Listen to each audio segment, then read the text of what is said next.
Hello Anantapur, welcome back to my channel. All of you good morning friends. ఈ వీడియోలో వచ్చేసి Anantapuram tomato market యొక్క stock information తెలియజేస్తున్నానండి. And ముందుగా ఈరోజు డేట్ వచ్చేసి 10వ తేదీ సెప్టెంబర్ నెల 2024 సంవత్సరం. ఇక చాలామంది అడుగుతున్నారు, మీరైతే వాషౌట్ అయింది అంటే వర్షాలు ఎక్కువగా పడ్డాయి, మచ్చలు వచ్చాయి, సో ఇలా చెప్తున్నారు. బట్ అనంతపురం టొమాటో మార్కెట్ యొక్క స్టాక్ అయితే ఏమాత్రం తగ్గలేదు అనేసి ఇదొక పెద్ద క్వశ్చన్ అయిపోయిందండి ప్రతి ఒక్క ఫార్మర్ అన్నకి కూడా. సో నాకు తెలిసిన ఆన్సర్ అయితే తెలియజేస్తున్నాను. అండ్ వాషౌట్ అయ్యింది కాబట్టి సో 1,90,000 2 లక్షలు సో ఈ విధంగా స్టాక్ వస్తుందండి. లేకపోయి ఉంటే అంటే వర్షాలు పడక వాషౌట్ కాకపోయి ఉంటే పంట డ్యామేజ్ కాకపోయి ఉంటే కనుక దాదాపుగా ఇప్పుడు ప్రజెంట్ అనంతపురం టొమాటో మార్కెట్కి 3 లక్షలు అండ్ 4 లక్షలు టమోటా స్టాక్ వస్తూ ఉన్నిందండి.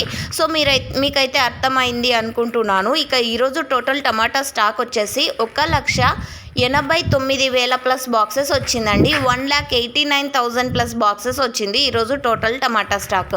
అండ్ వర్షం ఇన్ఫర్మేషన్కి వస్తే కనుక అక్కడక్కడ చిన్న తేలికపాటి వర్షాలు అయితే పడ్డాయండి అనంతపురం జిల్లాలో. అన్ని చోట్ల కూడా పడలేదు. Thank you.